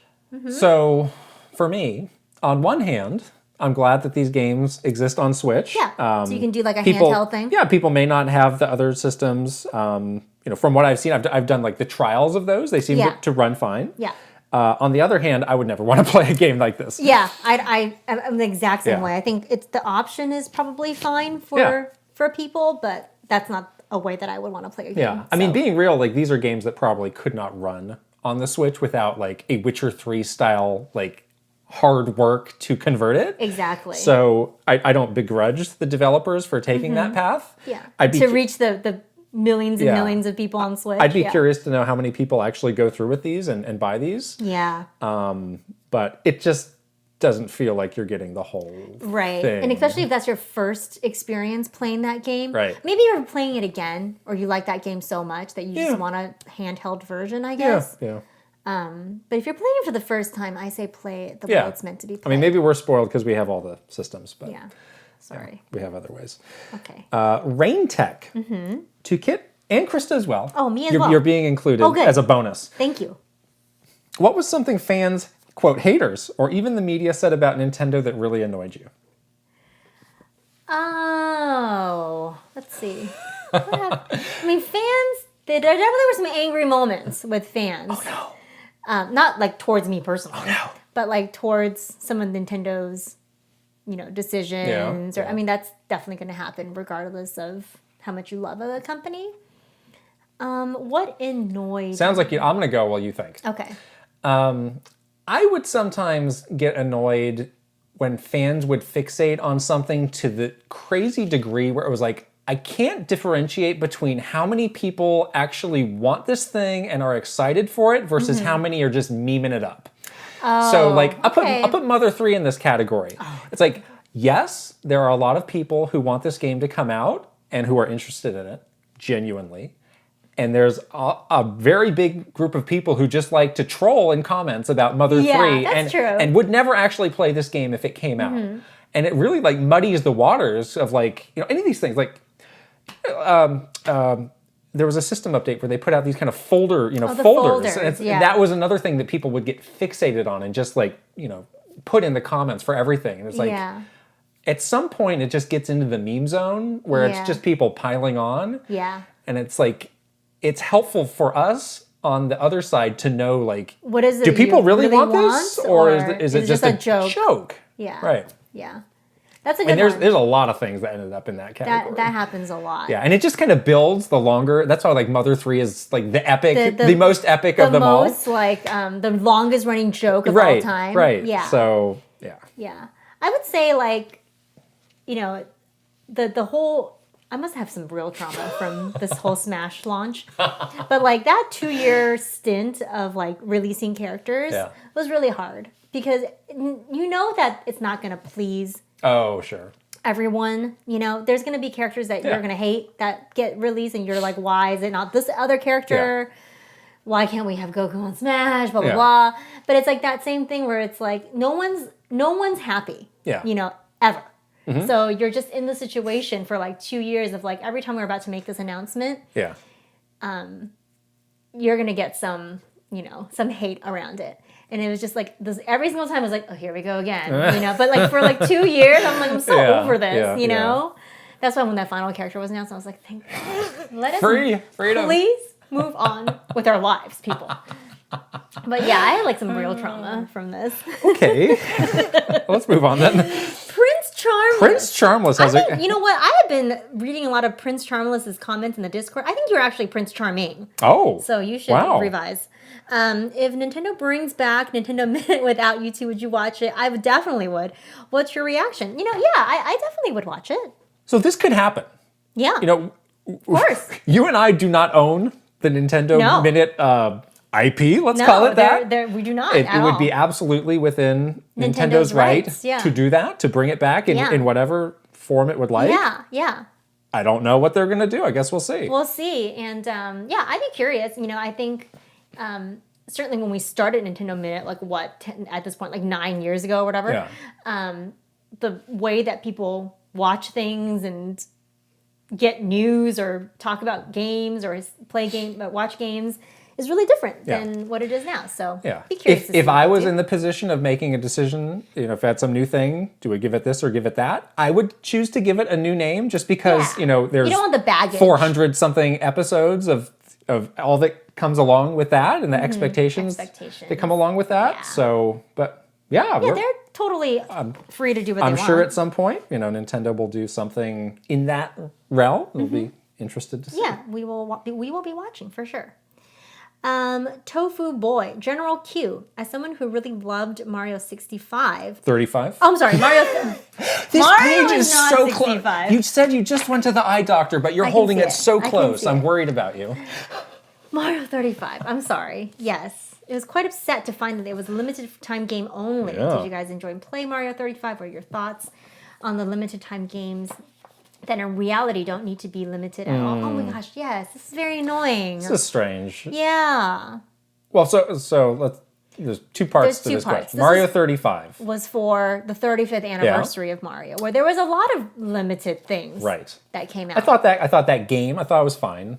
I feel like that and the Pac-Man haven't quite met the heights of Tetris 99. Yeah. But it was It was fun. Yeah. Cool thing. But I definitely played it. If I was a developer and I went to the trouble to make a game, why would you take it down? I'd be annoyed if it's like, yeah, it's going away. Why? Just leave it. You don't have to do anything. Right. Yeah. And we would ask around of like, well, why is it this way, or why is it? Nobody had a good answer. I would say I never got a solid answer. Maybe then I just didn't ask the right person. Maybe nobody knew. Yeah, it was kind of a runaround. Yeah. It's like a game of telephone. Yeah. And it was like, we were never supposed to take this off sale. What do you mean? And then in the middle, somebody was like, "It's your purple snowflake," and you're like, "Okay." But that was weird. That was a weird year. Yeah. For the 35th anniversary too, because there was the collector's edition that also didn't. Well, no, there's Super Mario 3D All Stars. Yeah, that didn't. That wasn't a collector's edition. That was just a game. No, but then they stopped selling it. Right, but it wasn't a collector's edition. It was just a game. Yeah, and it vanished. And then it vanished. So at the end of the fiscal year. And it's a business. Like why? Like you would have to imagine that would be a big seller. Yeah. At least in the holidays. Yeah. Or like all the time. These three. Why? Why though? I don't know. I will never understand that. Yeah, I don't understand either. I think it's silly. Very silly. Our last question. Beautiful Dandy. Did you two get to play PT before it was taken down? And do you have a favorite horror game? Krystopian for Life. I shouldn't have read that part. Yeah. Have you played PT? I did not play PT. That is for the best. I did. You did? I have never noped out of a game faster. Really? I got about 30 seconds into 30 PT. seconds? It is terrifying. It is even like the... Oh, see, I don't play horror games, as you know. Even the menu, like, I really needed to, like, take a deep breath. Steel your nerves? To, like, press the button to start the game. Just, like, the atmosphere that they create is so, like... Tense? Oh, tense and evil and malicious. I can't. No. Don't even stop. Stop. It's like... Stop. Stop. Like, nothing happened to me in that game. I can't. Like, I was just, like, walking through a hallway. It's like, I gotta turn this off. I guess since I transferred... I had PT on my PS4. I transferred it over. It's probably gone. But it's fine because I'm not going to play it again. But I do feel bad for the people who lost it because, when there was the whole Konami... Yeah. Kojima stuff that kind of vanished. It vanished, yeah. So... But if you were into it and you lost it. One day, people can hold on with hope. Yeah, I cannot play horror games. I'm just describing it and you're getting freaked out. I'm getting nervous. Like, it's really hard to play a game with one hand over your Resident Evil 7, you finished? I finished it. We've played that kind of at the same time. I didn't like it. I got a headache. You got scared. Every single day. Every single time I played that game, I got a headache. Because I was so terrified. Yeah. It's frightening. It's so scary. Yeah. All right. Oh my gosh. We've got these One Up Club members we're giving our shout out to. There's a lot of them. There's a lot. Thank you so much, by the way, for all of you that are newly minted One Up Club members. Yeah. A lot of great perks in the One Up Club. There's so many. Why don't we trade off? Let's do that way. Wait. You do one, I'll do one. You do one, I'll do one. Okay, I keep. Well, how else can we? Okay, here we go. Yes. I'll go first. Alphabetical order. Order. A. Ron Burgundy. Aaron Hash. Ace Tick. Adam Edwards. Ajan Malari. Ali Shah. Andre NYH. Angela Bycroft. Ben E. Blue Toad. Brian Humphreys. Chancellor Fairley. Christopher Lay. Captain Alex. Daniel Hold. Daushin. Dispel. Douglas Chomix. Drew Grant. Eigenverse. As Parts 50. Fair. Garrett Holfish. Handsome Warrior. Ian Say. Israel, or Izzy for short. Jackie Z. James Cabral. Jeff Yochum. Jim Wakelin. Jobert. John Responte. Jordan Collette. Jordan Hemmerly. Jordan Thomas. Wow, so many. Jordy Kirk. Carter, with a K. Kawa 2796. Kevin Delane. Kirby Kid. Kyle Kritzer. Kyler Nelson. Luminous. Luis Calcano. Michael Cravens. Michael Chin. Mikey. Nick Waterman. Nodnarb. Oscar Peterson. Patreon user. Pirates TCG Grudges Forever. And Pirates TCG Ramming Speed. There's a story behind those two. I will tell it later. Oh, there is? Yes. Interesting. Prince Charming. Reaver. Rain Tech. Raphael. Rob Osborne. Rocks. Roy Eschke. Ryan Stokes. Sam Nealand. Slowbro. Sparkling Salt. Steve. Oh, that's it. The Don Rob. Thomas Alvarez. Tony Khalil Rogers. Tugs. Puppy Bear. Tyler. Guise. VGM Life. Video Game Stupid. Beautiful Dandy. Virtual Bot. What's up, Flapjack? Oh. Zuderverf. If we mangled any of these names, please let us know, and we'll get it right next week. But yes, thank you. You are getting this beautiful shout out every week Club now. Members. So excited to have you. So many perks in the One Up Club. Never ends. You get, of course, the shout out. We're going to be doing monthly meetups, which is going to be super fun. Behind the scenes. Yeah. Q&As. You know what does end, though? What? This episode. This episode is ending. We've reached that point. We've reached that end. We've reached that point. Woo! Whew. It's a long one, guys. Well, don't forget to subscribe to our Patreon. If you haven't already, we have these 3 tiers now. Hopefully there's a tier that is perfect for you. And we're having so much fun with you guys in the Discord. So don't forget to, if you're not a member of Patreon already, sign on to be part of our Patreon family. And we'll see you in Discord during the week. So much fun. Yep. And follow us on all our social media channels. We're /KitandKrysta on TikTok, Instagram, Twitter, and of course YouTube. Don't forget to give this video a thumbs up, hit that notification bell, and subscribe. Did I miss anything? I'm just kicking my feet up while you do all this stuff. I feel like I did it in one breath. And Great. I'm kind of breathless. All right, we are going to wrap it up. See you guys later. Bye. Bye.